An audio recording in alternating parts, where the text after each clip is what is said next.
Hay montañas que no guardan oro, sino secretos que tiemblan bajo cada roca.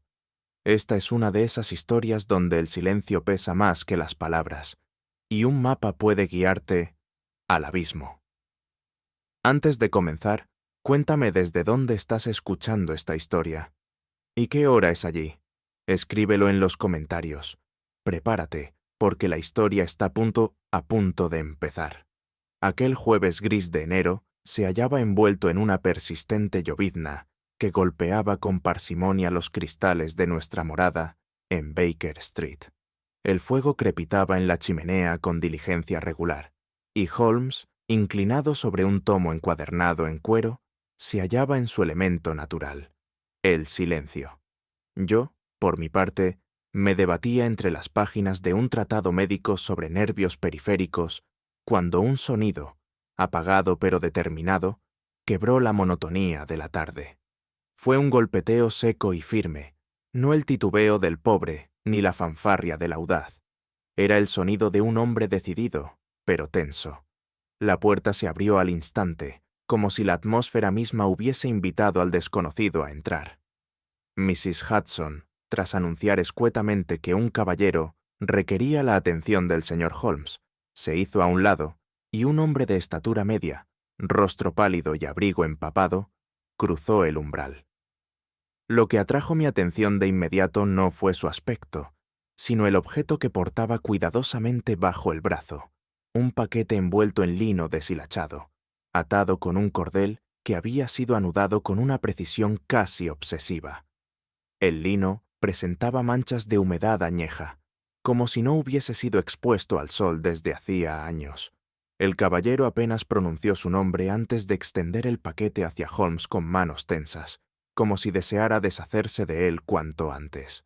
Holmes lo aceptó sin pronunciar palabra, pero sus ojos brillaron un instante al notar el peso, la textura y la forma del envoltorio. Aquel objeto, cualquiera que fuese, había sido protegido no solo del clima, sino del tiempo, y en el silencio que se instaló tras la entrega, sentí, aunque no supe aún por qué, que aquel trozo de lino viejo traía consigo algo más que papel, traía historia. «Mi nombre es Rhys Meredith», dijo, con la voz rasgada por el frío o por el recuerdo. La manera en que pronunció su nombre no pasó desapercibida para mí, ni mucho menos para Holmes, quien seguía sujetando el paquete sin abrirlo, como si esperase a que las palabras completaran aquello que el objeto no podía decir por sí mismo. El acento del caballero tenía esa cadencia musical y sombría de Gales, aunque se advertía en él un esfuerzo deliberado por suavizarlo. Fue Holmes quien, alzando apenas la ceja izquierda, formuló la pregunta que yo mismo me guardaba. ¿Del norte o del sur, señor Meredith? El visitante vaciló apenas un instante antes de responder. Del sur, señor Holmes, de Carmarthenshire. Curioso, replicó Holmes sin levantar la mirada, porque su entonación sugiere al menos una década vivida en el norte. Tal vez cerca de Bedwscoed. ¿Me equivoco? Meredith bajó la vista. No respondió.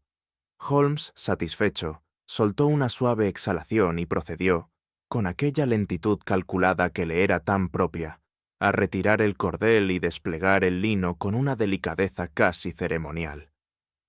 Meredith observaba el proceso como un hombre observa su propio destino revelarse, sin intervenir, pero sin apartar la vista. Yo, desde mi sillón, sentí algo inquietante. Aquel nombre, Rhys Meredith, no parecía adherirse al aire. No dejaba rastro. Era como una palabra que uno escucha en un sueño. Definida, sí, pero imposible de retener al despertar. Al retirar la última capa del lino, Holmes desplegó sobre la mesa de trabajo lo que resultó ser un mapa, dibujado a mano con una caligrafía meticulosa, pero envejecida. Las líneas que lo componían no eran del todo convencionales, si bien representaban valles, montañas y senderos. La distribución resultaba incoherente, como si se tratase de una geografía imaginaria o de un lugar que no deseaba ser hallado por medios ordinarios. Observé que, a diferencia de los mapas topográficos a los que estaba acostumbrado, este no contenía coordenadas, leyendas ni escalas. Era, en esencia, una representación puramente simbólica y, sin embargo, transmitía una sensación innegable de autenticidad. En el extremo inferior derecho, una pequeña espiral invertida, apenas perceptible, había sido dibujada con tinta de un tono diferente. Holmes posó su dedo índice sobre ella sin decir palabra. «Esto no es mera ornamentación, Watson», murmuró. «Esta espiral corresponde a un símbolo que he visto en tratados de cartografía prohibida del siglo XVIII. Se utilizaba para indicar lugares deliberadamente omitidos de los registros oficiales».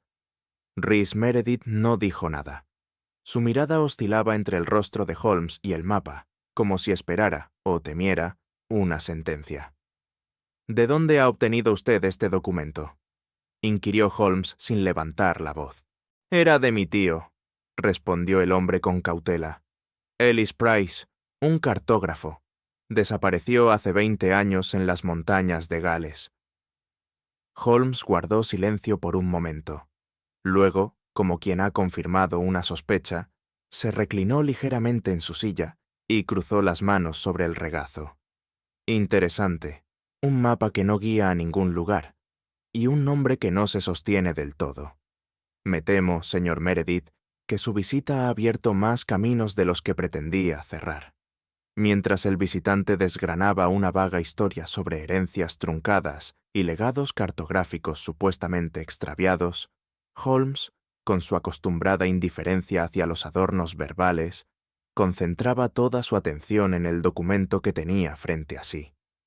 Aquel mapa, si podía llamársele así, se hallaba ahora extendido sobre la mesa, y Holmes lo examinaba con una lupa de fabricación alemana, cuyo cristal ligeramente opalino le confería una apariencia de artefacto ritual más que de herramienta óptica. «¿Curioso?», musitó. «La fibra del papel no es inglesa, tampoco francesa. Esto ha sido manufacturado en alguna región húmeda y montañosa, donde el lino conserva sus propiedades durante más de una generación. Probablemente Gales, aunque con componentes extraídos de otras latitudes. Mire, Watson», añadió, sin apartar la lupa. «Observe esta pequeña elevación en el ángulo izquierdo. Parece una burbuja, pero al tacto es sólida. Está formada por una segunda capa de tinta, superpuesta de manera deliberada.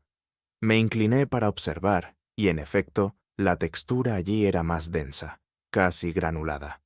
Holmes prosiguió. «He visto pigmentos semejantes en manuscritos cifrados de la Sociedad Cartográfica Real, aunque esta mezcla en particular no figura en ninguno de sus registros oficiales. Es como si hubiese sido fabricada con el propósito de permanecer invisible para los ojos comunes, y para los sabios también». Rhys Meredith, que hasta ese momento había mantenido un discurso intermitente, calló súbitamente al oír la última afirmación. Fue un silencio breve, pero en él se comprimieron siglos de historia familiar, y quizá, pensé yo, una culpa más densa que el propio papel. Holmes no comentó nada al respecto. Siguió examinando la tinta con la serenidad de quien interroga no al culpable, sino a la prueba misma. La narración del señor Meredith, una vez retomada, transcurrió con una fluidez que, más que tranquilizadora, resultaba sospechosa. Cada dato ofrecido, desde la supuesta infancia con el tío Ellis hasta la escena exacta en que halló el mapa, encajaba con precisión en una estructura que, en lugar de sugerir veracidad, delataba ensayo. Yo, acostumbrado a distinguir el tartamudeo genuino del temblor teatral, sentí una creciente inquietud, aunque no me atreví a interrumpirlo. Holmes, sin embargo, parecía más interesado en las pausas que en las palabras. Observaba no tanto el contenido del relato, sino la forma en que éste se plegaba, como si hubiese sido cuidadosamente planchado sobre los contornos del objeto central, el mapa. «¿Dijo usted que su tío le confió el documento poco antes de desaparecer?», inquirió de pronto. Así es, respondió Meredith, con un leve temblor apenas perceptible. Fue la última vez que le vi. Lo guardé por años, sin saber qué significaba. Extraño, dijo Holmes con suavidad, porque este tipo de tinta pierde reactividad al cabo de 7 años. Y esta, señor Meredith, todavía canta. Fue la primera vez que vi al visitante apartar la mirada con notoria incomodidad. Holmes no insistió, pero cuando el caballero pidió retirarse unos minutos más tarde, su gesto revelaba menos agotamiento que una necesidad urgente de evitar el peso de nuestra observación. Yo no dije nada, pero Holmes, sin volverse hacia mí, murmuró con voz casi desapegada: «Cuando una mentira se plancha demasiado, se le nota el borde». El visitante abandonó el 221B envuelto en la misma humedad densa con la que había llegado, y aunque su figura se desdibujó en la niebla londinense, como una nota que se desvanece en un compás, su expresión permaneció nítida en mi memoria. Aquella mezcla de tensión contenida y resignación silenciosa me persiguió largo rato, como si el verdadero mensaje no hubiese estado en su historia, ni en el mapa, ni siquiera en el símbolo oculto, sino en sus ojos. Holmes encendió su pipa y guardó silencio durante varios minutos. El humo ascendía en espirales suaves que me recordaban, con incómoda precisión, a la forma grabada en el mapa. «¿Qué opina, Watson?», preguntó finalmente. «¿Le ha convencido nuestro visitante?» No sabría decirlo, Holmes. Me pareció contradictorio, temeroso de ser creído, pero aún más temeroso de ser comprendido. Holmes asintió lentamente, como si ya hubiese anticipado mi respuesta. «Exactamente, porque no todo el que miente desea engañar. Algunos, mi querido amigo, desean ocultar no una falsedad, sino una herida». Me quedé reflexionando sobre esas palabras, mientras la lluvia redoblaba sobre los cristales. Algo en aquella visita, en aquel mapa y en aquel rostro, sugería que no nos habíamos adentrado en un misterio, sino que apenas habíamos tocado su orilla. En un esfuerzo por arrojar alguna luz sobre la figura de Ellis Price, ese nombre que flotaba como un espectro entre las palabras de Rhys Meredith, me sumergí en las columnas polvorientas de The Times, esa hemeroteca inagotable que guarda, entre noticias banales y editoriales grandilocuentes, las huellas difusas de vidas olvidadas. No fue tarea sencilla. Durante más de 1 hora recorrí titulares que iban desde la política de ultramar hasta ferias agrícolas, sin hallar referencia alguna al cartógrafo galés. Justo cuando estaba a punto de abandonar la búsqueda, un breve artículo de 1885 captó mi atención. Se encontraba relegado a una esquina inferior de la sección de Sociedad y Viajes, y su encabezado era tan parco como su contenido. Explorador topográfico no regresa de su expedición en Gales. El texto, de no más de 4 párrafos, informaba que un tal Ellis Price, antiguo colaborador de la Real Sociedad Cartográfica, se había internado solo en la región de Lindeanas para trazar nuevas rutas a solicitud de un particular, cuyo nombre no se especificaba. El último contacto con él databa de una carta enviada desde Bedgelert, tras lo cual no se le volvió a ver. Holmes, que había escuchado mi lectura en silencio, se levantó y tras una pausa meditada, murmuró: «No toda desaparición es huida, Watson. Algunas son mensaje. Y otras, advertencia». Sus palabras quedaron suspendidas, como si el aire del 221B hubiera cambiado súbitamente de densidad. No habían transcurrido 2 días desde aquel hallazgo en The Times, cuando una dama de modales afables, vestida con discreta sobriedad rural, solicitó entrevistarse con Holmes. Se presentó como la señorita Bethan Hughes, sobrina segunda de Ellis Price por parte de madre, y confesó que había leído la breve mención del desaparecido en el diario, lo cual la había impulsado a compartir con nosotros un objeto que hasta entonces conservaba con ambigua devoción: el diario de campo de su tío Ellis. Mi madre lo recibió por correo semanas después de la desaparición, explicó.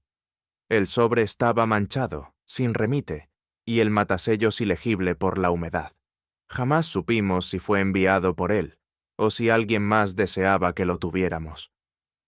Nos extendió el cuaderno con manos temblorosas. Era de cuero flexible, ennegrecido en las esquinas, con bordes que delataban la acción del agua.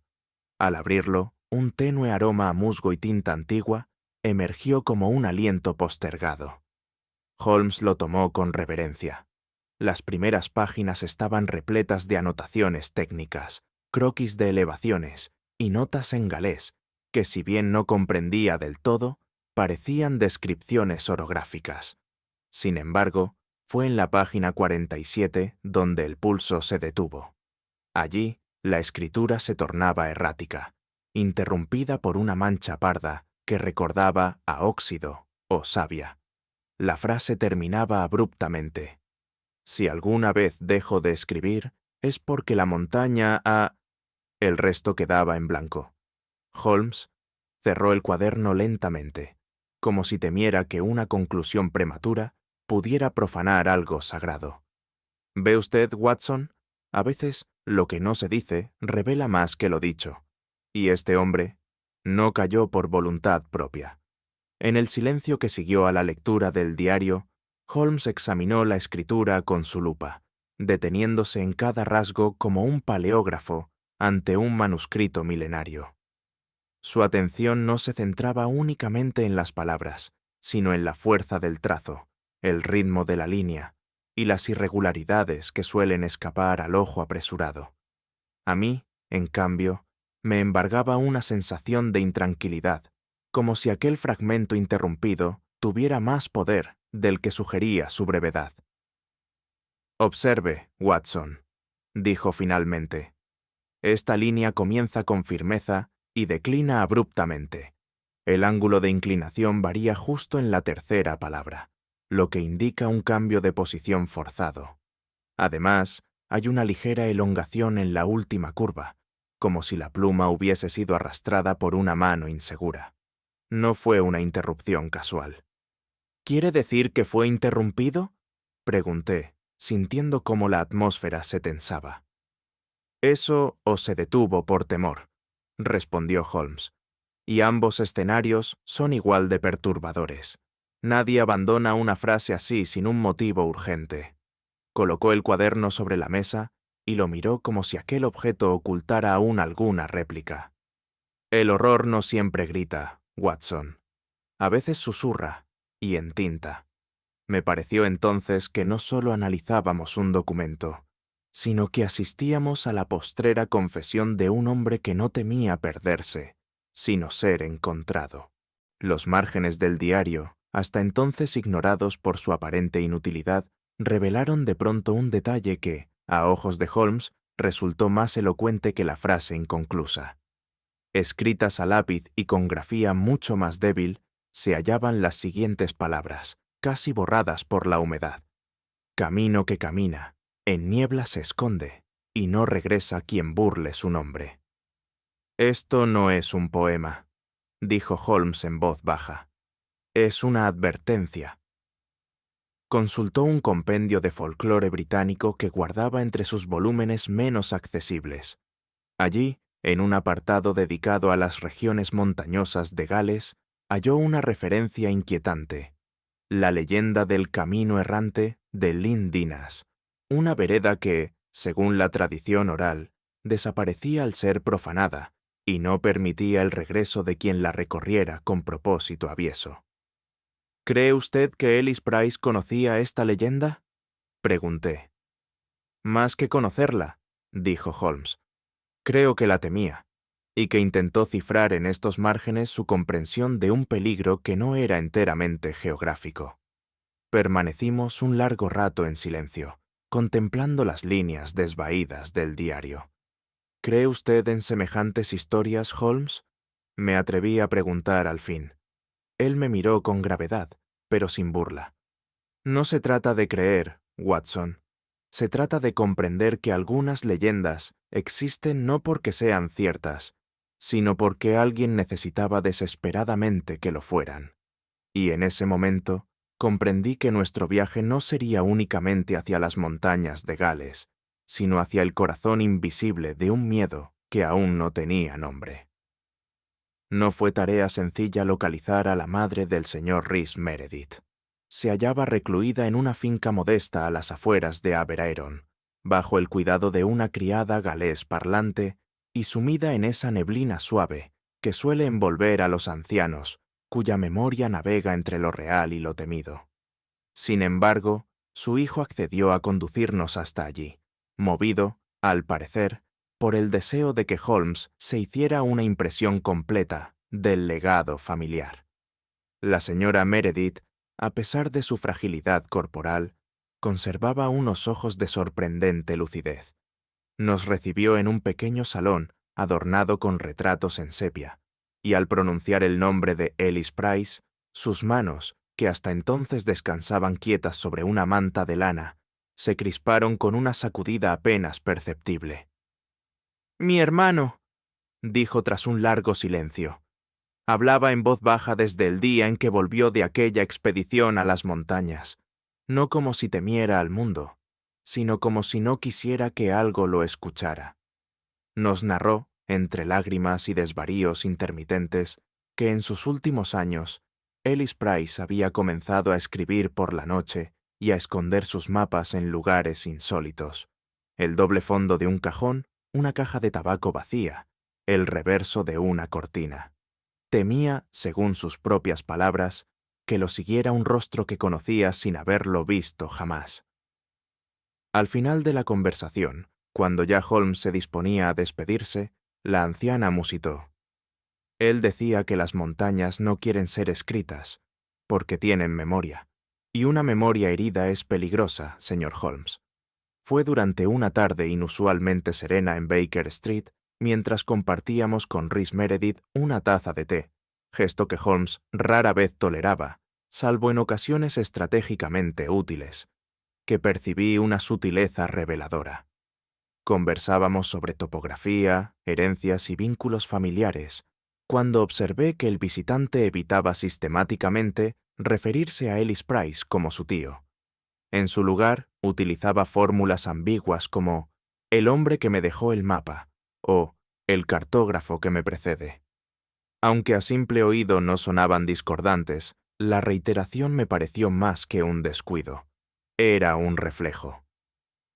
Holmes, que aparentaba estar más interesado en un artículo sobre geodesia escocesa, no intervino en la charla, pero en cuanto nuestro invitado se despidió, dejó caer el periódico sobre la mesa y pronunció con calma.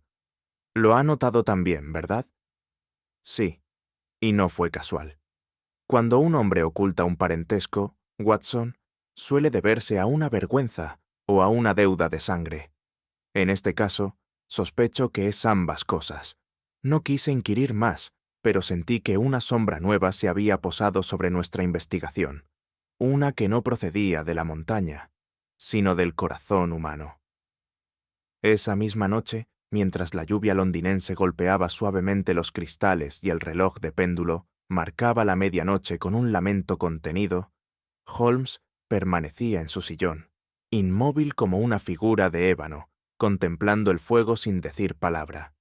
Yo, a medio cerrar mi ejemplar de La naturaleza moral del miedo, le observaba con atención. Sabía que su silencio no era fruto del descanso, sino el preludio de una conclusión. Finalmente habló, con voz baja y firme, como si respondiera a una pregunta que él mismo acababa de formularse. «No es el mapa lo que es falso, Watson. Es la historia que se nos ha vendido con él. ¿Cree usted que el señor Meredith? Creo que el documento es auténtico. La tinta, el papel, los símbolos, todo ello resiste el escrutinio. Pero la narración que lo acompaña, esa construcción emocional cuidadosamente dosificada, es demasiado perfecta para ser verdadera. Y cuando el envoltorio es tan pulcro, Watson, hay que mirar con más atención lo que no se ha dicho». Guardó silencio un instante más, y luego añadió: «La montaña quizás no habla, pero guarda secretos con lealtad ancestral. y los hombres a veces los heredan sin saberlo. Aquella mañana, el aire londinense parecía haber perdido su acostumbrada pesadez urbana, reemplazada por una bruma que no descendía del cielo, sino que ascendía del suelo, como si la propia tierra deseara ocultarse de nuestra vista. Fue en tal atmósfera que emprendimos nuestro viaje hacia el norte, con el propósito declarado, aunque no abiertamente admitido, de seguir las huellas de un mapa que, en lugar de guiar, parecía ocultar. Sherlock Holmes se había mostrado particularmente parco desde el amanecer. En su rostro se leía más meditación que cálculo, y en sus ojos, habitualmente alertas, una especie de calma tensa, semejante a la que antecede a un diagnóstico todavía no verbalizado. Yo, por mi parte, me limitaba a observar el vaivén de los campos empañados por la niebla desde la ventanilla del vagón, preguntándome qué nos aguardaría en aquel remoto rincón de Gales, donde Ellis Price había desaparecido sin dejar más rastro que un cuaderno húmedo y un símbolo trazado con tinta huidiza. «Watson», dijo Holmes sin apartar la vista de su periódico doblado, «hay lugares en el mapa que no existen hasta que alguien decide desaparecer en ellos». No supe si su observación era una reflexión personal o una advertencia. En cualquier caso, el tren continuó su marcha, indiferente a nuestros pensamientos, como si transportara no viajeros, sino destinos por cumplir, y aún no sabíamos si el nuestro nos sería impuesto o elegido. Descendimos en Llanröst cerca del mediodía. El andén estaba vacío, salvo por un perro viejo que dormitaba junto a una lámpara de gas apagada, y una anciana que fingía leer un folleto ya sin letras. El aire, aunque limpio, se sentía denso, como si la humedad no fuera atmosférica sino emocional, cargada de memorias no ventiladas. La aldea, situada entre colinas de verdor apagado, no parecía dormida, sino en una suerte de suspensión. Las ventanas de las casas estaban cerradas, no por el frío, sino por costumbre.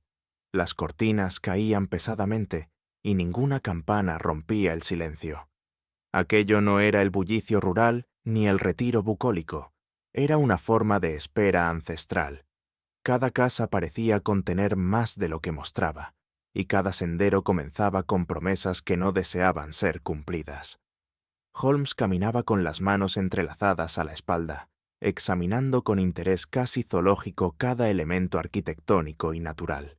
Yo, en cambio, sentía una inquietud que no sabía racionalizar. No había señal alguna de hostilidad. Nadie nos miraba con recelo.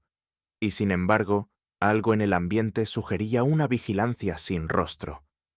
«Este lugar no ha olvidado», dijo Holmes, más para sí que para mí. «Simplemente ha decidido no recordar en voz alta. Y aunque no le pregunté qué significaba aquello exactamente, comprendí que nos encontrábamos en un enclave donde la verdad no era negada, sino sumergida, y quizás lo que vinimos a buscar no deseaba ser encontrado.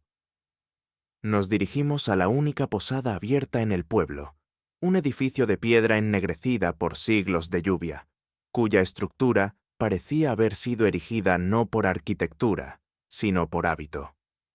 Al entrar, el sonido de la campana que marcaba la llegada de huéspedes resonó con una lentitud anómala, como si el metal mismo se resistiera a anunciar nuestra presencia. Nos recibió un hombre delgado, de rostro afilado y ojos huidizos. Vestía con limpieza, pero con una austeridad que no respondía al decoro, sino al miedo de parecer más de lo que se es.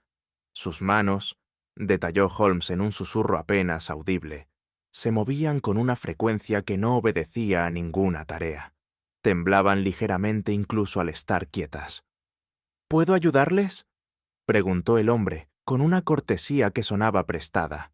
Holmes respondió con su habitual mesura, solicitando alojamiento para 2 noches y mencionando, sin énfasis, que buscábamos información sobre antiguas expediciones cartográficas por los alrededores. Un parpadeo inusualmente prolongado fue la única respuesta visible del posadero. Luego asintió, giró sobre sus talones y nos condujo a una sala de techo bajo y mobiliario anticuado. En ningún momento preguntó nuestros nombres. Tampoco hizo mención del libro de huéspedes.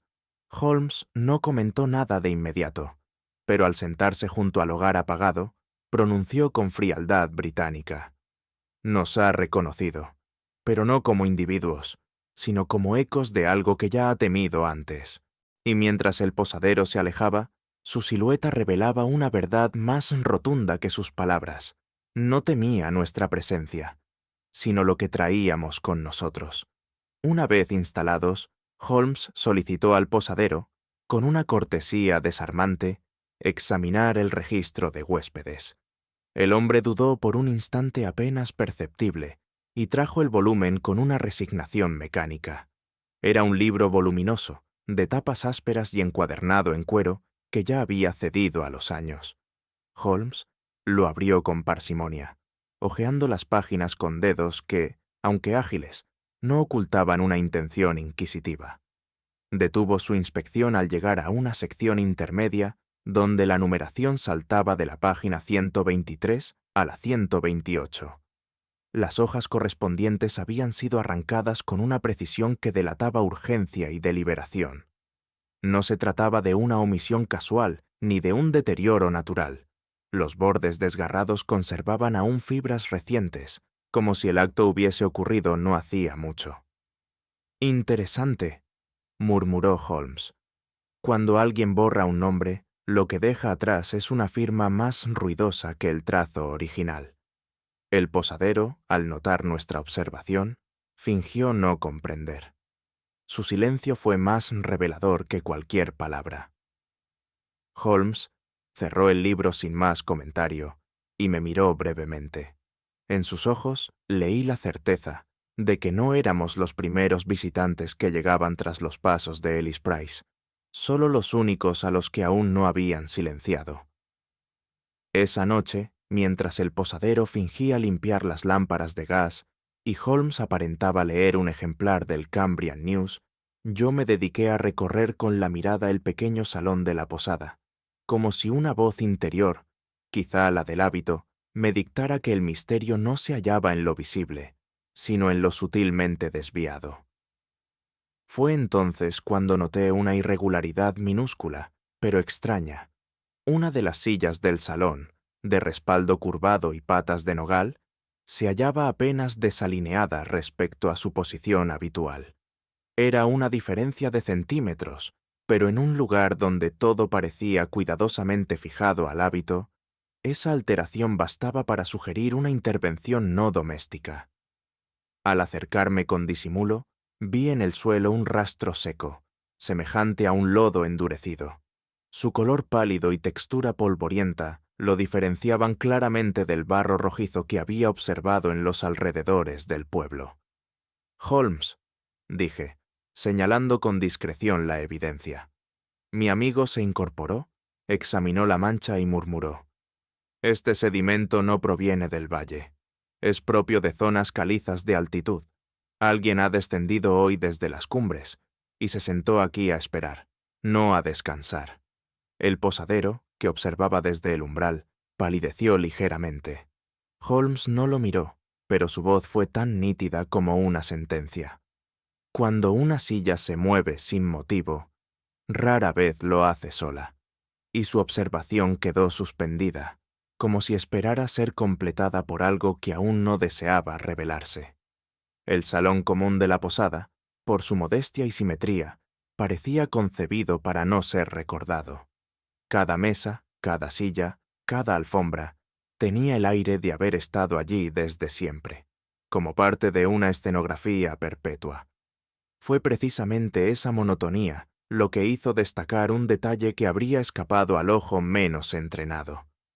Mientras Holmes examinaba el mobiliario con su acostumbrada precisión, se agachó junto a la mesa central, una pieza maciza de roble envejecido, y, con la uña del índice, raspó con suavidad el canto inferior. Me acerqué a su lado y ambos contemplamos lo que reveló la maniobra. Un número, grabado con calor, quizá con una barra de hierro o una punta al rojo, claramente visible a pesar del barniz y el polvo acumulado. Era un 7, solitario y perfecto, sin ornamento alguno. No forma parte del inventario, dijo Holmes en voz baja. Ningún carpintero de este país firmaría su trabajo con un número tan aislado. ¿Qué representa?, pregunté. Holmes no respondió de inmediato. Se incorporó con lentitud y volvió a observar el libro de huéspedes que seguía sobre la repisa. Las páginas arrancadas, 5 en total. Si asumimos un promedio de 4 registros por página, el número de visitantes borrados asciende a 20. Pero el 7 grabado no alude a cantidad. Es señal, no suma. Algo o alguien se identificaba con ese número.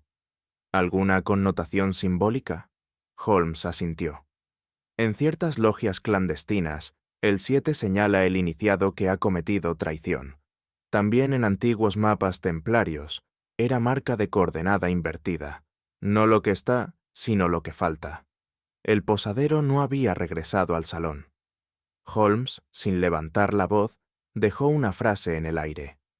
Hay símbolos que no se explican, se temen, y cuando arden no es con fuego, sino con memoria. En toda comunidad pequeña, y más aún en aquellas que han convivido con la bruma más que con la claridad, hay nombres que no se pronuncian, sino que se sortean. Durante nuestras primeras jornadas en Landrust, Holmes había hecho discretas indagaciones sobre los guías de montaña activos durante la época en que Ellis Price desapareció. El resultado fue, paradójicamente, elocuente. Demasiados silencios para una pregunta tan sencilla. No fue sino tras una conversación casual con un aprendiz de herrero, a quien Holmes abordó con tono paternal, que surgió por fin un nombre, pronunciado con la torpeza del que intenta recordar un vocablo en desuso. Idris ap Egwin. «Aún vive, si es que se puede llamar vivir a lo suyo», dijo el muchacho, evitando nuestra mirada. «Vive arriba, cerca del bosque que baja de Moel Siabod. Pero no todos van, ni todos vuelven igual». Holmes anotó el nombre sin inmutarse, pero pude notar una vibración peculiar en su pluma, como si el sonido mismo hubiese afectado su pulso. ¿Ha sido guía alguna vez? Dicen que sí, pero nunca fue contratado 2 veces por la misma familia, y nadie sabe si por culpa de él o por temor de lo que mostró. Desde aquel instante, supe que Idris ap Gwyn no era un simple habitante de las alturas, sino algo más antiguo, más oscuro. Una figura tolerada, pero jamás absuelta. El tipo de hombre que la montaña adopta y después nos suelta del todo. A la mañana siguiente, Holmes y yo ascendimos por un camino angosto que bordeaba un riachuelo de curso errático, guiados por la vaga indicación del aprendiz. La niebla, más densa que en los días anteriores, parecía prolongar cada paso, y el canto de los cuervos se repetía con una insistencia que rayaba en lo supersticioso. Al cabo de 1 hora de marcha, divisamos una choza de piedra, agazapada entre raíces retorcidas y flancos de brezo oscuro. No fue necesario llamar. Un anciano surgió de entre las sombras del dintel, como si hubiera presentido nuestra llegada desde mucho antes. Su nombre era Idris ap Gwyn. Su delgadez tenía más de rama que de hombre, y su rostro, curtido por años de viento, se asemejaba a una ladera erosionada. Pero lo que me impresionó no fue su figura, sino su mirada. No buscaba el presente ni evaluaba a su interlocutor, sino que parecía repasar recuerdos que no deseaba revivir. ¿Qué buscan tan abajo, estando ya tan arriba? Fue su primera pregunta. Holmes, con un leve asentimiento, respondió con sencillez. Un nombre, y un camino que ya no existe en los mapas. El anciano parpadeó, como si aquellas palabras hubiesen tocado una fibra enterrada. Luego nos hizo señas para que lo siguiéramos hasta un banco de madera sin barnizar, donde el musgo luchaba por volver a cubrir la superficie. Y allí, sin preámbulos, comenzó a hablar con voz de madera húmeda. No todos los senderos conducen a un lugar. Algunos solo sirven para perder lo que no debería hallarse. Las palabras del anciano fluían con esa cadencia ruda que tienen los hombres acostumbrados a hablar más con el viento que con otros hombres. Idris no ofrecía su relato como quien entrega una historia, sino como quien descarga un peso que ha cargado demasiado tiempo. Ellis Price vino solo. Comenzó. Nadie lo acompañaba, aunque juraba oír pasos detrás de los suyos. Nunca subía 2 veces por el mismo camino, y al tercer día ya no anotaba. Decía que escribir lo alejaba del lugar, que las letras hacían ruido y la montaña escuchaba. Según Idris, el cartógrafo evitaba ciertas formaciones rocosas, aunque nunca explicaba por qué. Solía quedarse inmóvil por largos minutos, observando un punto sin rasgos definidos, como si leyera algo que el guía no lograba ver. Una vez le pregunté qué buscaba con tanta obsesión. Prosiguió Idris. Me miró y respondió: «No es lo que busco, es lo que no quiero encontrar. Pero ya viene». Holmes, que había permanecido silencioso hasta entonces, interrumpió con suavidad. «¿Qué quiso decir?» El anciano alzó los hombros con gesto lento. «Nunca lo supe, pero días después vino otro hombre. Decía tener el mismo mapa, hablaba galés mejor que muchos de aquí, pero no tenía acento, como si hubiese aprendido la lengua en libros, no en boca de madre».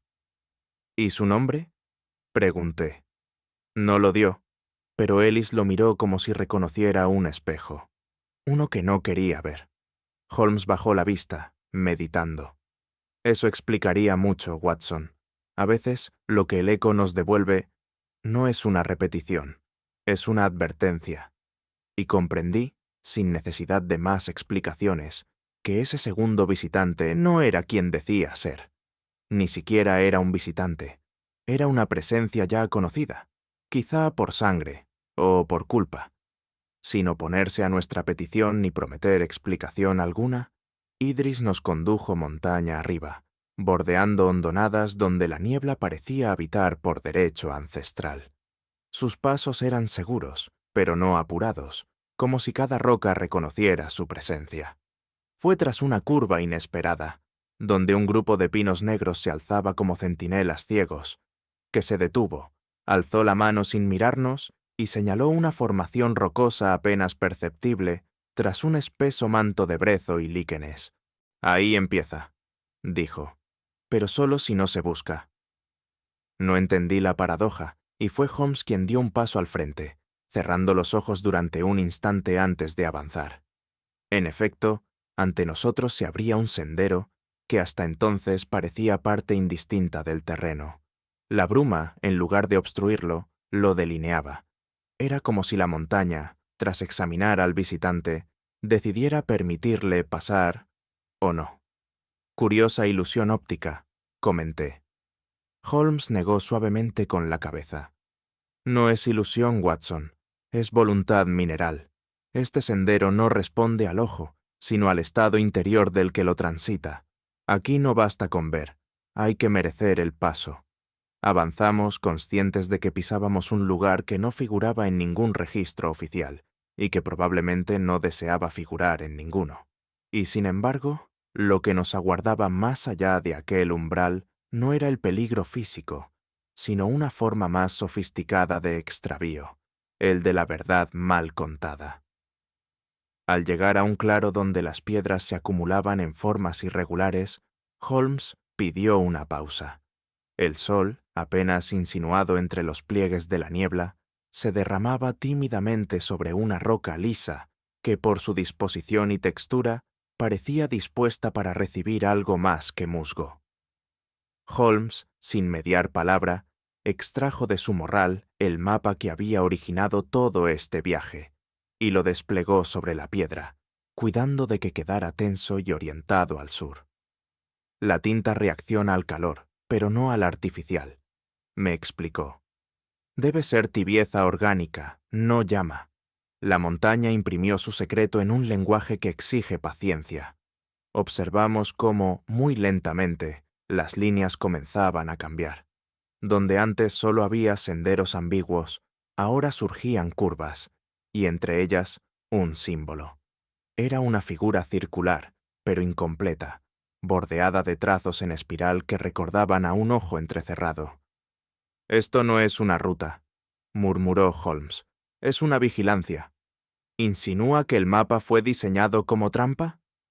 «No necesariamente, pero sí para advertir al lector de que no está solo. Ellis no trazó estos caminos como guía, sino como señal, y como toda señal auténtica, no apunta hacia adelante, sino hacia adentro. Me sentí entonces invadido por una inquietud extraña. ¿Y si el mapa no conducía a un lugar, sino a un recuerdo? ¿Y si lo que buscábamos no era externo, sino una verdad que alguien había intentado olvidar? Holmes no respondió, pero sus ojos no se apartaron del símbolo, como si en él alguien o algo aún nos observara. El descenso fue más breve que el ascenso, y no por causa de la inclinación del terreno, sino por la certidumbre que se iba acumulando en torno a nosotros, como una niebla interior. Holmes permanecía absorto, y solo cuando estuvimos de nuevo cerca de la cabaña de Idris, pronunció con lentitud: «Watson, ¿recuerda lo que dijo el anciano? Que otro hombre vino con el mismo mapa, que hablaba galés, pero sin acento. ¿No le parece peculiar? Tal vez un filólogo o un traductor académico», aventuré. Holmes sonrió levemente, con esa mezcla de ironía y gravedad que antecede a sus conclusiones más inquietantes. O tal vez alguien que necesitaba parecer algo que no era. «Verá, he revisado mentalmente los registros de viajes hacia esta región durante los últimos 10 años. Ningún caballero inglés figura como explorador registrado. Y sin embargo, el conocimiento del terreno, la presencia del mapa y el modo en que fue utilizado sugieren una preparación precisa, como la que tendría alguien con acceso anticipado a toda esta información. ¿Está insinuando que fue nuestro cliente? No lo insinúo, Watson, lo afirmo. Rhys Meredith no vino a Baker Street como punto de partida, sino como punto de cierre. Él ya había estado aquí, ya había recorrido esos senderos. Idris lo vio con otros ojos, porque vino bajo otro nombre. Una tapadera. Me invadió un escalofrío súbito. Todo el relato de Meredith, su fingido desconcierto, su vaga historia familiar, eran parte de una coreografía cuidadosamente montada.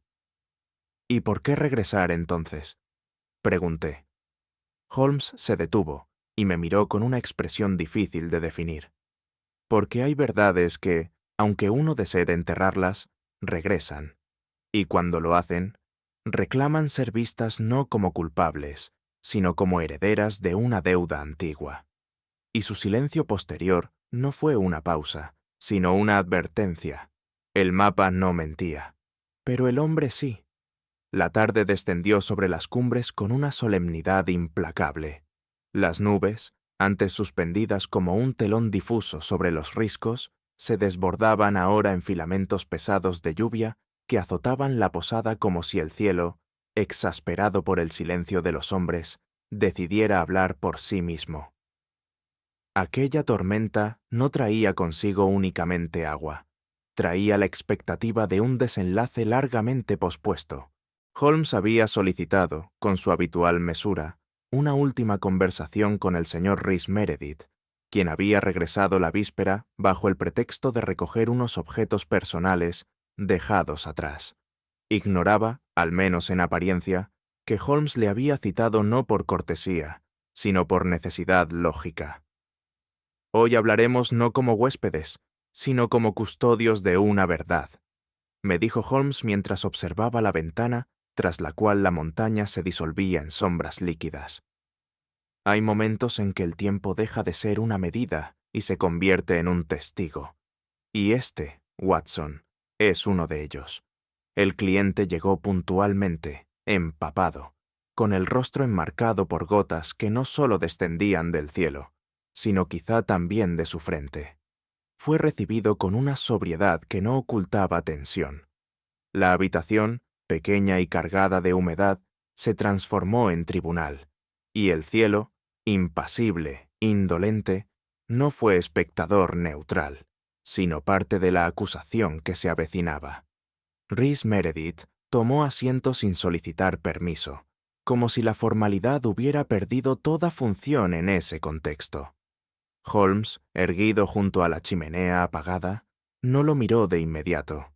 El silencio se estiró entre nosotros como un lazo tenso que ninguno deseaba cortar. La única música era el golpeteo rítmico de la lluvia contra el tejado, cuyo compás sugería una cuenta regresiva invisible. Holmes comenzó a hablar con una serenidad que me resultó más inquietante que cualquiera de sus arrebatos lógicos. Su voz era tan uniforme que cada palabra se volvía una acusación medida, no en decibelios, sino en certeza. «Señor Meredith», dijo, «su historia era meticulosa, tan meticulosa que no permitía la más mínima contradicción, lo cual, como usted sabrá, no es natural. Los recuerdos reales están plagados de fisuras, mientras que las invenciones coherentes revelan, precisamente por su perfección, su artificio». El acusado no respondió, solo bajó la mirada. «He comprobado», prosiguió Holmes, «que usted visitó esta región bajo otro nombre hace exactamente 3 años. Idris Ap Gwyn lo reconoció sin saberlo. No es la montaña la que nos ha traído hasta usted, señor Meredith. Es usted quien ha intentado reescribirla». La acusación no fue pronunciada como un golpe, sino como una revelación. No necesitaba énfasis, bastaba con existir. Y en aquel momento comprendí, con un estremecimiento lento, que no nos hallábamos en presencia de un mentiroso ordinario, sino de alguien que había estructurado su engaño como se construye un monumento, piedra sobre piedra, para durar más que la culpa. Meredith, cuyo semblante hasta entonces había oscilado entre la contención y el fingido desconcierto, pareció derrumbarse por dentro, aunque sin perder la compostura exterior. Sus labios se movieron ligeramente, como si recitara una oración o un cálculo mental. No respondió a la acusación, y Holmes, con la precisión de un cirujano del intelecto, procedió a la incisión final.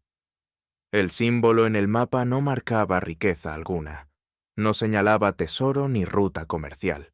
Conducía, en cambio, a una formación rocosa que esconde una cámara natural.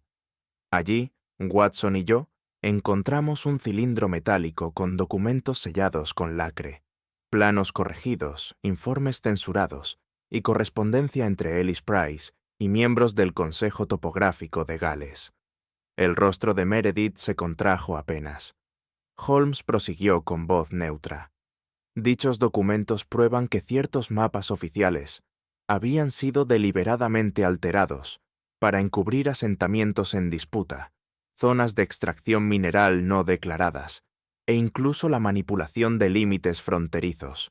Su tío no desapareció por accidente. Fue silenciado por lo que sabía, o por lo que estaba a punto de revelar. Meredith alzó la vista por primera vez.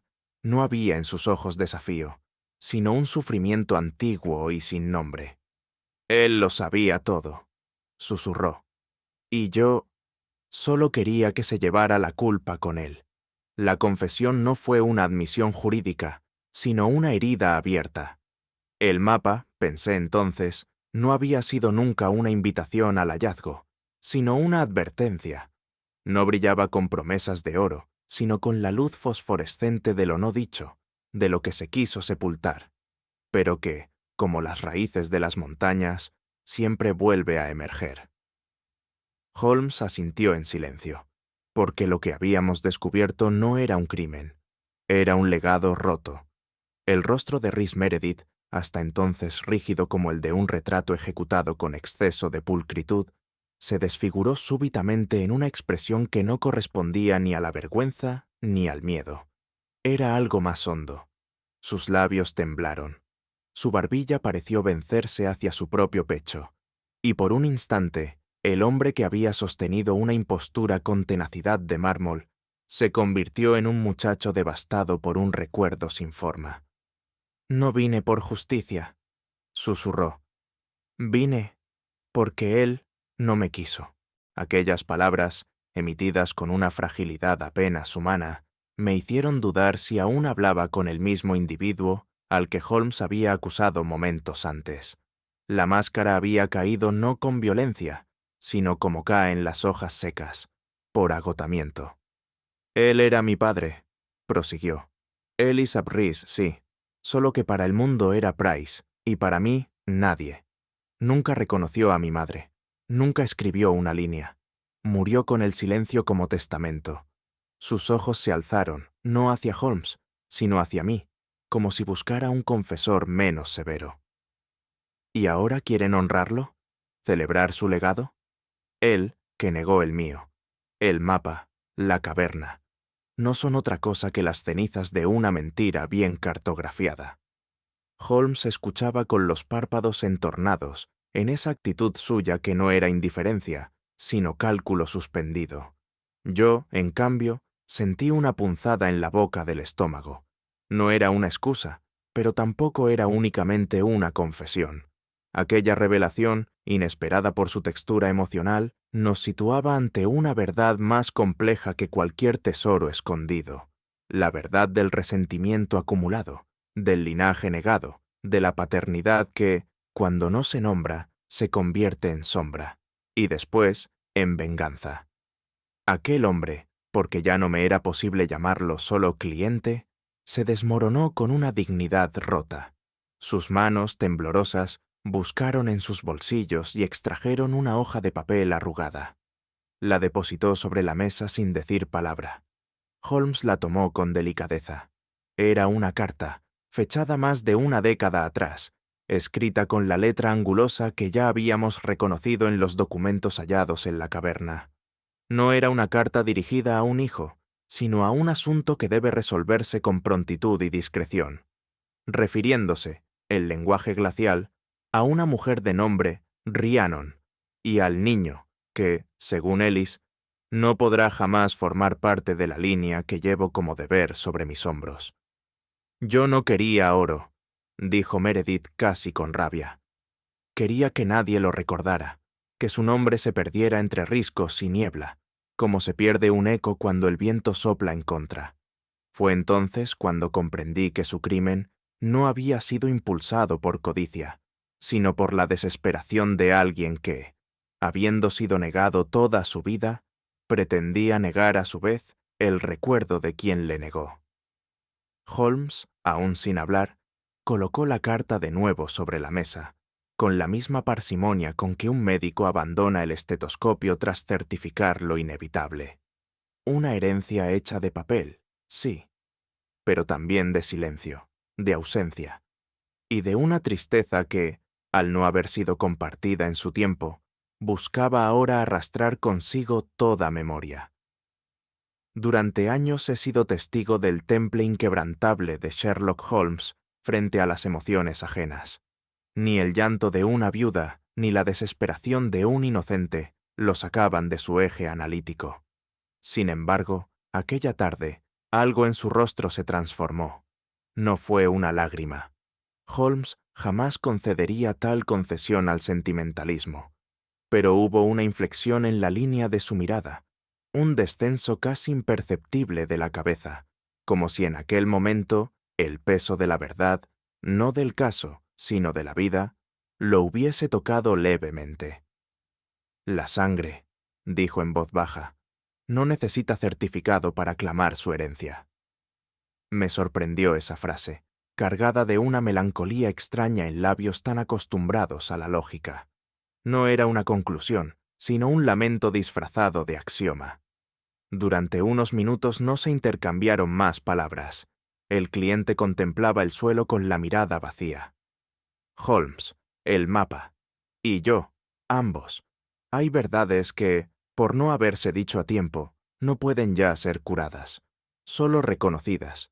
Y esa, pensé, es una forma de justicia que no figura en los códigos penales, pero que pesa como sentencia en la conciencia de los hombres. La tormenta, en su último rugido, pareció sellar con truenos la conclusión a la que habíamos llegado. Holmes, que no solía pronunciar sentencias morales, habló entonces con una gravedad pausada. «La montaña guarda secretos, Watson, pero no los bendice. No los perdona, los conserva como heridas en piedra.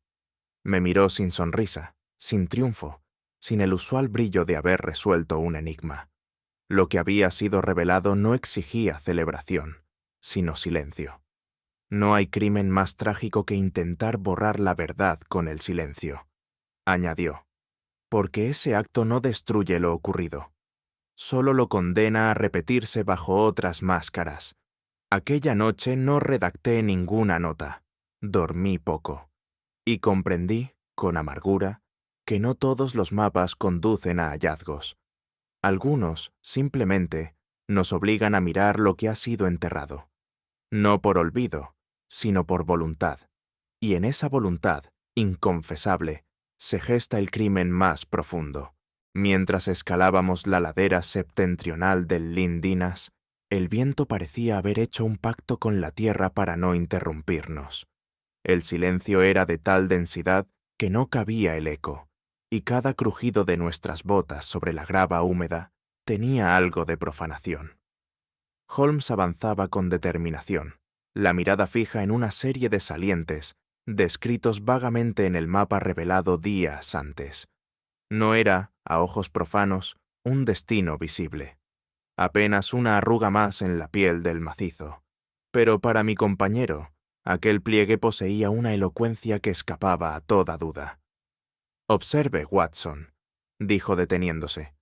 «La inclinación del terreno, el desgaste de la pizarra, la orientación de estas grietas, todo indica una manipulación deliberada, aunque disfrazada con arte natural». Me incliné a su lado y vi, o quise ver, una concavidad sutil entre los estratos, como si la montaña hubiera sido persuadida, más que horadada. No se trataba de una cueva abierta, sino de un espacio sugerido, reprimido, casi negado. «Es aquí», afirmó Holmes con calma. El silencio lo confirma. Aquella frase, en boca de otro, habría parecido poesía barata, pero pronunciada por Holmes se tornaba afirmación empírica. Había en ese mutismo pétreo una densidad que no era del aire, sino de la historia comprimida en roca. Sabía que tras ese muro nos aguardaba algo más que una cavidad física. Allí dormía una verdad demasiado antigua para gritar, pero aún viva como para resistirse al olvido. Holmes se puso de cuclillas frente a la formación de pizarra, examinando los bordes con la atención de un joyero que inspecciona una montura defectuosa. Acarició el contorno con sus dedos, tanteando fisuras apenas perceptibles, hasta dar con un punto cuya resonancia, al ser golpeado levemente, difería del resto. Era un tono hueco, contenido, como si tras esa piedra aguardase un vacío cuidadosamente defendido. «No fue obra de minero alguno», murmuró. «Aquí trabajó una mente cartesiana. Observe el ángulo, 33 grados exactos, respecto al eje solar del mediodía. Este bloque no fue colocado, fue alineado. Un esfuerzo preciso bastó para desplazar la losa, que cedió sin ruido, revelando una oquedad rectangular, del tamaño justo para alojar un objeto». Holmes introdujo la mano sin vacilar y extrajo un cilindro metálico envuelto en lo que parecían trapos de lana resecos, sin duda colocados con intención de preservar su contenido de la humedad inexorable de la montaña. «Nada más elocuente que una precaución bien ejecutada», dijo con una leve sonrisa. «Quien ocultó esto no temía el descubrimiento, sino la corrupción del tiempo». Yo me incliné para observar el interior de la cavidad. Aparte del cilindro, nada más descansaba allí, ni insectos, ni musgo, ni rastro de vida. Era un féretro sin cadáver, una cámara sin espectros, y sin embargo, el peso del secreto parecía respirar desde esa oquedad con una densidad que helaba los pulmones. Holmes desenrolló con sumo cuidado la primera de las envolturas. Lo que hallaríamos dentro nos pertenecería solo a medias, pues la montaña, aún callada, no lo entregaba sin precio. El cilindro contenía una docena de documentos, cuidadosamente enrollados y separados por finas láminas enceradas. Holmes los depositó uno a uno sobre una piedra plana, mientras yo me afanaba en leer los encabezamientos a la luz natural. El primero, con fecha de hacía más de 15 años, estaba firmado con la rúbrica inequívoca de Ellis Price, o al menos con aquella que aparecía en los mapas adulterados. El texto comenzaba como una carta privada, pero pronto derivaba hacia una confesión metódica. La simetría es una máscara para el crimen cuando se aplica al relieve de la Tierra. Leí en voz alta. Holmes asintió, como si esa frase confirmara una teoría largamente madurada. «He aquí la prueba de que no se trataba de errores topográficos», dijo, «sino de falsificaciones sistemáticas, perpetradas por orden y con remuneración». En efecto, los siguientes documentos contenían listas de pagos emitidos desde una entidad administrativa del Principado de Gales, dirigidos a Price y a otros 3 nombres, apellidos poco comunes, pero que Holmes vinculó mentalmente con topógrafos de la Oficina Real de Cartografía. El conjunto se completaba con una tabla numérica, columnas de cifras, fechas y coordenadas que, al interpretarse con una clave anexa, revelaban el desplazamiento ficticio de varios accidentes geográficos, montañas disminuidas, valles desaparecidos del mapa y límites de propiedad que, al ser alterados, beneficiaban a ciertos terratenientes. «Esto no es solo una trama», murmuró Holmes.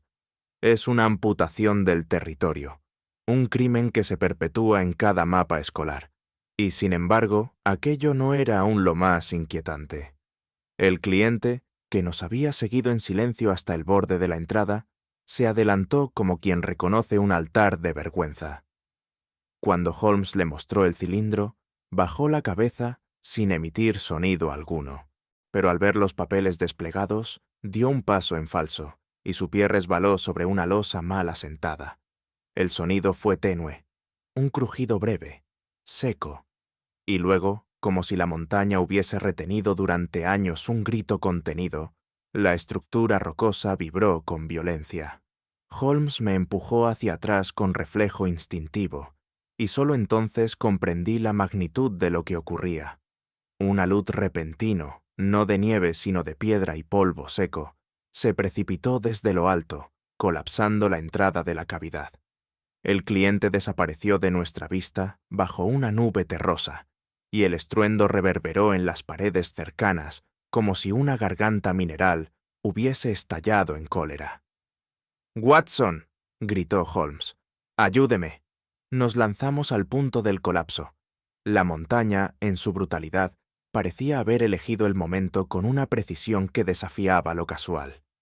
«¿Casualidad?», murmuré entre jadeos.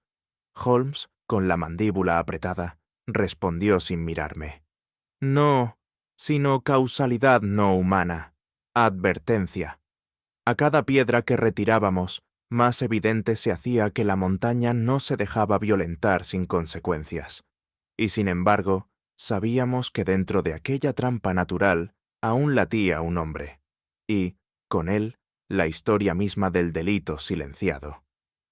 Después de un esfuerzo que puso a prueba tanto nuestros cuerpos como nuestra perseverancia, conseguimos despejar parcialmente el acceso. El cliente yacía entre 2 bloques, su pierna atrapada, el rostro manchado de sangre, pero consciente. Holmes no emitió palabra alguna, mientras, con precisión de cirujano y fuerza de albañil, retiraba el peso que lo aprisionaba. Cuando por fin logramos sacarlo a un terreno más seguro, Holmes se sentó a su lado, jadeando, y dijo en voz baja: «No todas las trampas nacen de la malicia del hombre. Algunas son advertencias, inscripciones sin tinta que la tierra pronuncia cuando uno cava demasiado cerca del alma de lo que debe permanecer enterrado». Aquella frase, casi susurrada, me sobrecogió más que cualquier sentencia lógica. No era una conclusión deductiva, sino una intuición nacida del asombro. El cliente lo miró con una mezcla de temor y comprensión, y por un instante, en el fondo de sus ojos, se vislumbró algo cercano a la rendición moral. Holmes no añadió nada. A veces, comprendí, ni el crimen ni el castigo son decisiones humanas. Son respuestas naturales, como las grietas que brotan del hielo cuando uno pisa donde no debe.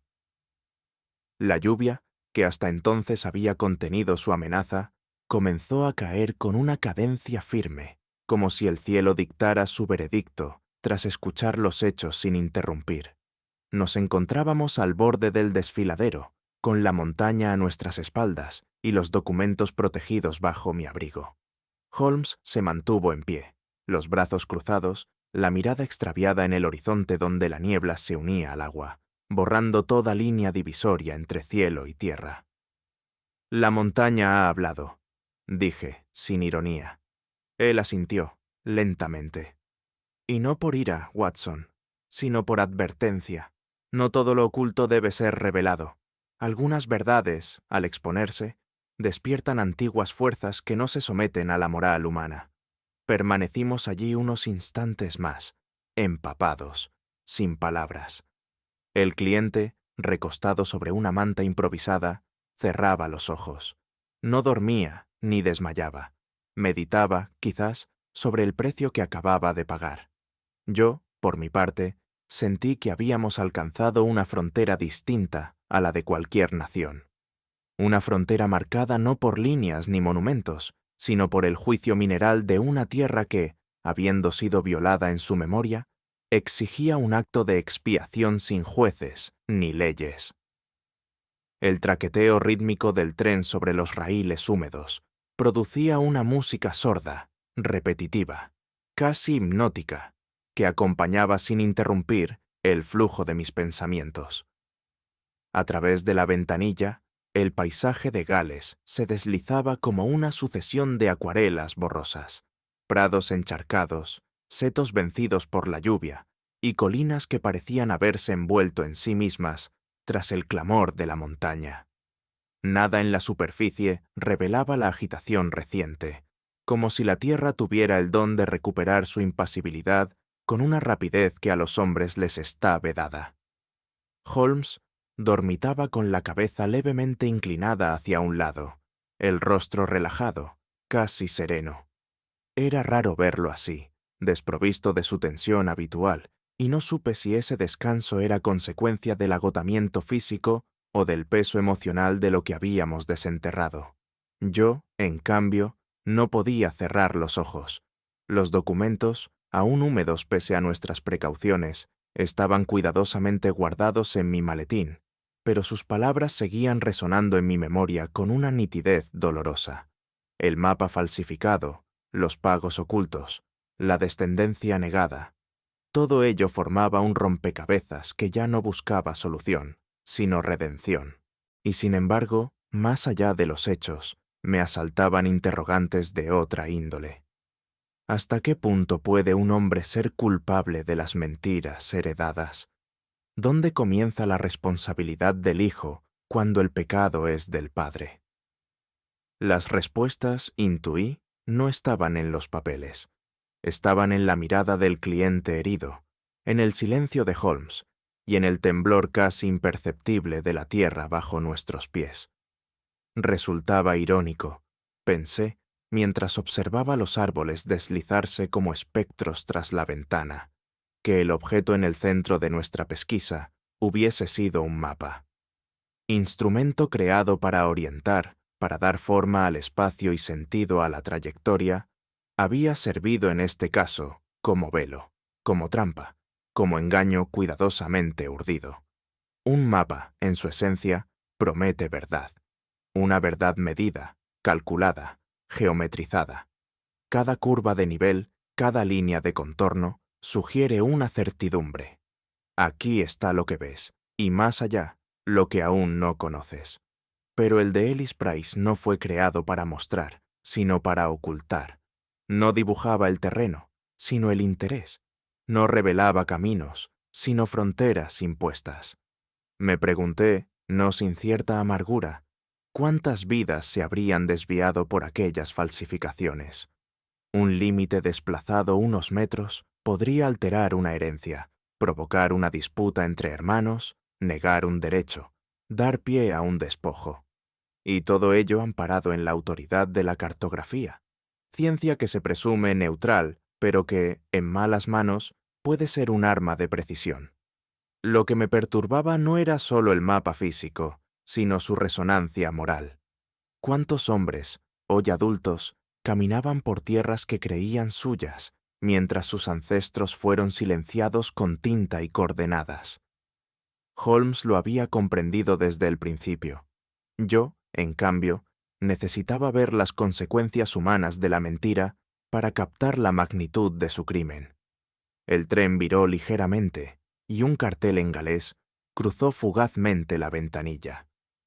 Era un nombre borrado del nuevo mapa, pero aún vivo en la memoria de los que no lo olvidaron. Fue en uno de aquellos momentos de aparente quietud cuando Holmes, sin abrir del todo los ojos, murmuró con una voz más reflexiva que somnolienta: «La verdad, Watson, es como una cumbre envuelta en niebla, no siempre visible, pero innegablemente presente». Guardé silencio unos segundos, sabiendo que no se trataba de una metáfora al azar. En Holmes, toda imagen era deliberada, incluso las poéticas. Aquel comentario no era solo una conclusión, era un dictamen sobre la naturaleza misma del conocimiento. ¿Sugiere que hay verdades que, aunque invisibles, deben guiar nuestras decisiones? Pregunté, más para alentar su pensamiento que por duda genuina. Holmes abrió los ojos y fijó su mirada en mí, esa mirada penetrante que parecía observar no lo dicho, sino lo callado. Sugiero que la niebla no impide la existencia del monte, Watson. Lo que no vemos puede, sin embargo, definir el camino. El error es negar la cima, porque no se perfila en el horizonte. Hay quienes construyen imperios sobre mapas despejados, sin comprender que la bruma no es ausencia, sino advertencia. Aquel tono, cargado de una gravedad poco habitual en él, me hizo comprender que el caso no le había dejado indemne. Aunque sus métodos seguían siendo rigurosos, algo en esta investigación había tocado un estrato más profundo de su juicio, el del legado humano de la mentira. El traqueteo del tren volvió a llenar el vagón, pero ya no era ruido. Era, en cierto modo, el eco de una montaña que aún hablaba desde la distancia. Revisando mentalmente los elementos del caso, comprendí que el verdadero mapa no era el que habíamos hallado oculto entre trapos, sino el que se había trazado sobre la conciencia de los implicados. El documento físico era apenas un reflejo de otro, más profundo, más complejo, y por tanto más fácil de falsear: el mapa del alma humana. ¿Acaso no todos trazamos límites dentro de nosotros mismos? ¿No ocultamos regiones enteras, distorsionamos recuerdos, desplazamos culpas, tal como Ellis Price desplazó montañas? La cartografía, entendida como disciplina externa, palidece ante la amplitud de la cartografía moral. Holmes había desentrañado coordenadas, conexiones, pagos cifrados, pero en el fondo, lo que había puesto al descubierto era una negación ancestral, la de un padre que rehuyó su descendencia, la de una sociedad que prefirió la mentira geográfica al deshonor social, la de un hombre que deseaba borrar el rastro de un apellido maldito. Yo, como médico, había visto cuerpos marcados por la herencia genética, pero este caso me enseñaba que también hay herencias no visibles, transmitidas no por sangre, sino por silencio. Y así, comprendí que el mapa falsificado era tan solo un símbolo. La verdadera cartografía alterada era la del linaje, la de la verdad fragmentada para adaptarse al decoro, al interés, al miedo. Holmes, que ahora parecía haber vuelto a sumirse en su duermevela, tenía aún los labios levemente curvados, como si escuchara pensamientos no dichos. Tal vez él ya sabía lo que yo apenas comenzaba a intuir: que toda investigación, en el fondo, es un intento de redibujar la verdad sobre el plano del alma. Esa noche, ya en el tren, escribí en mi cuaderno con una lentitud dictada no por el cansancio, sino por el respeto. Cada palabra me parecía una intrusión en algo que no me pertenecía del todo. Lo que la montaña guardaba no era oro ni reliquias, sino otra forma de peso: la densidad de las decisiones humanas, de los amores negados, de los nombres que alguna vez fueron pronunciados en voz baja y luego borrados con deliberación. Allí, en lo alto del Lindinas, no se alzaba solo un relieve geológico, sino una especie de tumba sin epitafio, un archivo mineral de vidas truncadas o deformadas por voluntad ajena. Y al retirar el último fragmento de roca, al exponer el cilindro sellado, nosotros no habíamos sido meros investigadores. Habíamos sido testigos de una verdad que el tiempo quiso sepultar. La montaña no gritó, pero habló. No juzgó, pero advirtió. Y lo que dejó en nosotros no fue victoria ni derrota, sino una forma de comprensión que no exige veredicto. Holmes, en su mutismo, ya lo había asumido. Yo, más lento, más humano quizá, necesitaba escribirlo para no olvidarlo. El tren comenzaba a minorar la marcha al aproximarse a las afueras de Londres. Holmes, con el abrigo recogido hasta el cuello, dormitaba en su asiento, ajeno al traqueteo final de los vagones. Yo había cerrado el cuaderno y lo guardaba en mi regazo, pero sus palabras seguían vibrando en mí como notas sostenidas. Entre dos estaciones menores, donde los campos ya dejaban paso a las primeras construcciones de ladrillo, comprendí algo que no figuraba en los informes ni en los documentos. Hay verdades que no deben ser desenterradas, porque su revelación nada enmienda y solo multiplica el dolor. Pero también hay otras, más sutiles, más íntimas, que claman por ser contadas, no para castigar, sino para recordar que toda mentira deja un eco, y todo silencio, una huella. Holmes abrió brevemente los ojos y me dirigió una mirada sin palabras. Luego los cerró de nuevo. Fue un gesto tan elocuente como un discurso. Cuando el tren detuvo su marcha en la estación central, sentí que descendíamos no solo a la ciudad, sino de nuevo al mundo, ese que sigue su curso, sin saber que, en la cima de cierta montaña, aún susurra una verdad que nadie ha querido oír del todo. A veces, lo que permanece enterrado bajo la tierra no es más pesado que aquello que callamos en el alma. Y tú, habrías desenterrado el secreto, sabiendo que el precio era romper el silencio de generaciones. Cuéntamelo en los comentarios. Me encantará leerte.